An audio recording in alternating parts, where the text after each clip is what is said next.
Bom, gente, segunda parte aí do nosso vídeo, né? Agora vamos falar um pouquinho dos movimentos sociais, só que no meio rural, tá?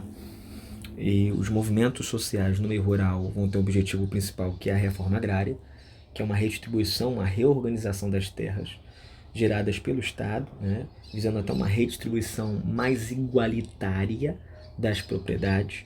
Isso ajuda até mesmo na diminuição da concentração de renda, né? Porque se você redistribuir boa parte das terras, a população que não tem acesso à terra pode ter acesso à terra e também aí, a partir daí, ter acesso à renda.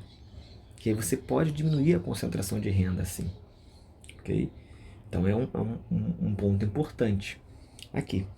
Eu gosto de trazer alguns autores também, até para a gente elevar o debate, a conversa. Eu falei do Manuel Castells aqui no outro vídeo. Ele diz que a industrialização na América Latina ela não gera emprego para todos, e muitos saem do setor primário, né, da agricultura e da pecuária, e vão direto para o setor terciário com desemprego, né, porque não conseguem estar no setor secundário, indústria, não conseguem emprego ali e acabam sendo levados para o setor terciário, que também muitas vezes não vai gerar um emprego para essas pessoas. Eles vão tentar viver como autônomos, né? Ou, né, ficarem ali desempregados e prestar algum tipo de serviço na cidade, né? Vou trazer aqui o Thomas Hobbes. Ele vai dizer que toda propriedade tem que ter função econômica. E aí uma função econômica está ligada a uma função social também, né? E aí eu gosto de falar o que é função social. Eu falei esse tema aqui no outro vídeo, pode ser que você ainda não entendeu isso. Toda propriedade, seja no meio rural ou na cidade, tem que ter função social. O imóvel sem função social é aquele que está vazio, está abandonado, está sem uso, né? Agora, um imóvel com função social, ele tem uma finalidade. Ele está sendo utilizado para algum interesse, né, da coletividade, seja para moradia, né, para o trabalho, para o lazer, para a cultura, certo? Quando Hobbes diz isso lá no século XVII, que toda propriedade tem que ter função econômica, tá? De certa forma está ligado a uma função social também, né? Economia, sociedade não estão desvinculados, né? A gente vai ter um outro autor importante que é o Rousseau, Jean-Jacques Rousseau, e ele diz também que a propriedade, o surgimento dela, é que vai acentuar a desigualdade social, as desavenças, né? A desigualdade econômica no mundo. A propriedade existe antes mesmo do sistema capitalista existir. E, segundo Rousseau, quando o ser humano, antes de ser livre, né, do que é a propriedade privada, né, vamos dizer que isso assim era bom, né, ele foi corrompido a partir do surgimento da propriedade privada. Entende? Porque agora, a partir do momento que o ser humano diz que aquilo ali é meu, as desavenças podem ocorrer, né? Ter a posse de alguma coisa pode gerar desavenças, porque você vai ter uma disputa agora. Você quer aquilo, entende? Ele não é contra a propriedade privada, o Jean-Jacques Rousseau. Né? Eu acho que o questionamento dele é essa ideia de exacerbar, né? Deixar você concentrar propriedade e renda na mão de poucas pessoas. Né? A ideia aí a gente pensa naquilo que eu te falei, né? É uma redistribuição, né? Tanto dessas propriedades, onde todos possam ter acesso à propriedade e aí ter acesso à renda. A Revolução Francesa mesmo, ela defendia o discurso do Jean-Jacques Rousseau. Por quê? Porque a Igreja Católica e a coroa francesa dominava todas as terras na França, enquanto a população, né, não tinha muitas vezes acesso à terra, ou quando tinham, estavam trabalhando para terceiros, seja para a coroa francesa ou para algum nobre ali vinculado à coroa francesa ou para a Igreja Católica, né?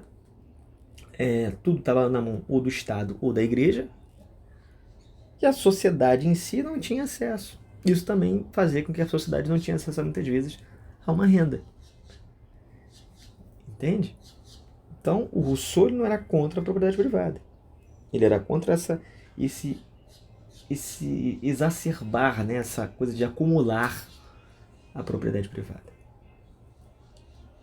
Ter posses e mais posses, enquanto muitos não têm acesso. Né? Esse é um ponto importante. Muitos dos movimentos sociais no meio rural vão defender uma redistribuição dessas terras.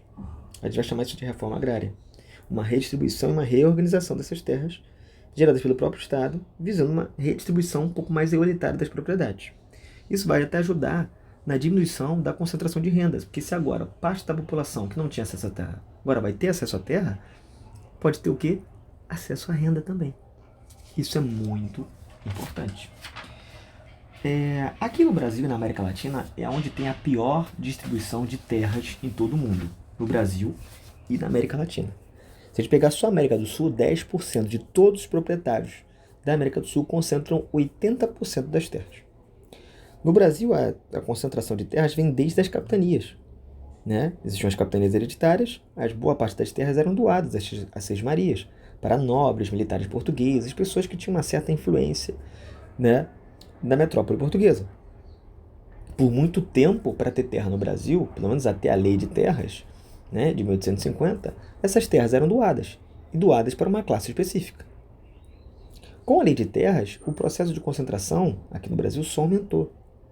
Porque para ter terra no Brasil, a partir de 1850, você tem que comprar. E quem é que tinha dinheiro para comprar terra no Brasil em 1850? Os agricultores que já tinham muito dinheiro, que já tinham muito acesso à terra. Os cafeicultores, principalmente. Entende? A população, na época, que estava conseguindo alforria, a população escravizada, esses não tinham grana para ter acesso à terra. Aliás, a Lei de Terras foi um mecanismo para essa população mais pobre e ela, que foi escravizada, não ter acesso à terra. Por quê? Como antes as terras eram doadas, a possibilidade desse cara que acabou de ganhar uma alforria dele ter acesso à terra por doação por alguém era muito grande. E ter acesso à terra é ter acesso à renda e poder.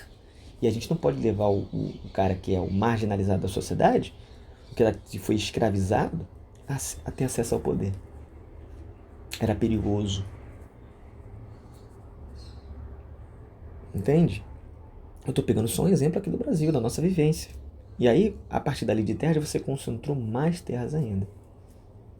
Mais à frente, com a Revolução Verde, mais concentração de terras. Aí você fica boa parte da população brasileira que ganha um salário miserável, né, que poderia ter tido acesso à terra e acesso a uma melhor renda, todo mundo para a cidade.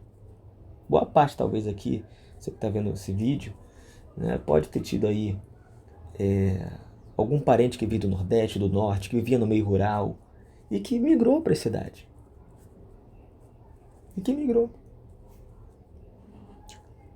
Entende? Falar de alguns movimentos sociais rurais, tanto no Brasil quanto na América Latina. Falar aqui um pouquinho do MST. O MST, ele é um movimento dos sem terra, né? Surgiu em 84, com o objetivo da reforma agrária, luta por reforma agrária, através de posse de terras improdutivas. Geralmente a estratégia deles é fazer passeatas, né? Ou tomar terras improdutivas, por exemplo. Nós temos as ligas camponesas, né? Que na verdade as ligas camponesas, elas meio que ao longo do tempo foram meio que desaparecendo, né? Ela surge ali nos anos 40 e 50, no período militar vai ter um enfraquecimento muito grande, eles voltam ali nos anos 70, junto com a Comissão Pastoral da Terra, você vai ter um setor da Igreja Católica que vai se posicionar pela luta, pelo direito à terra. A gente tem que lembrar que nos anos 60, quando o João Goulart estava no poder, em 63, antes dele tomar o golpe, ele buscava por uma reforma agrária no Brasil. E era período de Guerra Fria, né? Então, reforma agrária, redistribuição de terras, isso é coisa de cara de esquerda, né? De viés socialista, redistribuir as terras. E o Brasil era alinhadaço, né? E ainda mais depois do período militar, vai se tornar mais alinhado ainda. Por mais que quando o João Goulart estava no poder, você vai ver um certo afastamento no governo dele dos Estados Unidos. E a ideia do João Goulart era fazer uma reforma urbana, uma reforma tributária, uma reforma administrativa e inclusive uma reforma agrária. Isso era perigoso, né? Redistribuição de terras. Esse viés tem mais quem é de esquerda. E o João Goulart ele nunca disse que era socialista nem comunista, tá? Mas essa ideia de redistribuição de terras está muito vinculado a movimentos mais da esquerda. Os Estados Unidos começam a se incomodar com isso. Os militares também com esse medo de o Brasil se tornar um país socialista, eles vão tirar o João Goulart do poder. Sendo que o João Goulart nunca disse que era socialista, né, comunista, ele se dizia que era trabalhista, ele trabalhou pro, que é um outro movimento, né, um outro viés político, né, ideológico, que existe, que ele trabalhou com Getúlio Vargas, né, João Goulart. Ele nunca se declarou, de fato, um socialista, né, mas a ideia dele era a redistribuição de terras. Quando os militares entram no poder, eles vão criar um negócio chamado Estatuto da Terra.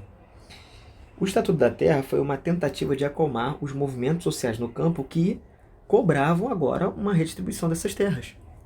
Porque o João Goulart, anteriormente, tinha dito que ia fazer uma mínima redistribuição das terras no Brasil. Era necessário um país muito pobre, que é o Brasil.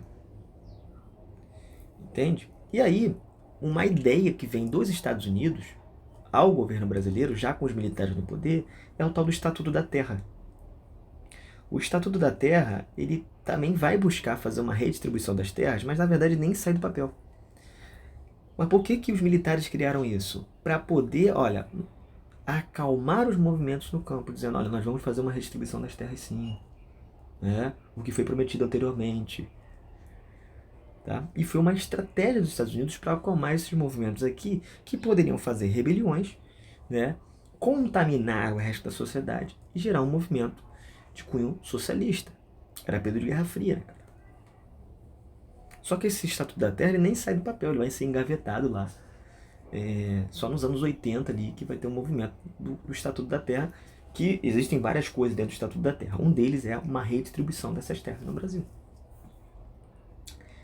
Entende? Tá? As ligas camponesas são desses movimentos ali que vão ser perseguidos no período JK. O JK, que vem antes do João Goulart, ele sempre teve uma ligação com os Estados Unidos, ele que vai trazer as multinacionais para cá, né? Ele perseguia comunistas. As ligas camponesas vão desaparecer ali, né? Vão ficar meio que no obscurantismo no período militar, mas depois voltam ali, já começam a aparecer no meio da ditadura, buscando reforma agrária também. A gente vai ter um movimento importante, que é o movimento zapatista, no México. Tá? Tem esse nome em homenagem ao Emiliano Zapata, que vai ser uma figura muito importante na política, que buscava a reforma agrária no México por muito tempo. E esse movimento também defende a reforma agrária. Tá? A gente tem que lembrar que quando a gente tem o surgimento lá do USMCA, que é o bloco econômico, que antes era chamado de NAFTA, um grande medo desse movimento, o movimento zapatista, era que boa parte das propriedades no México fossem tomadas por empresas estrangeiras, principalmente dos Estados Unidos. Tá? Isso era um certo temor na época, né, desse movimento. É um movimento que existe até hoje no México e que também busca de redistribuição de terras no México. Tá? Então é um movimento também importante. Tá? Bom, espero que vocês tenham gostado dessa segunda parte do nosso vídeo. Né? É um tema muito relevante para se debater, para se falar. Tá? E é isso. Valeu, valeu.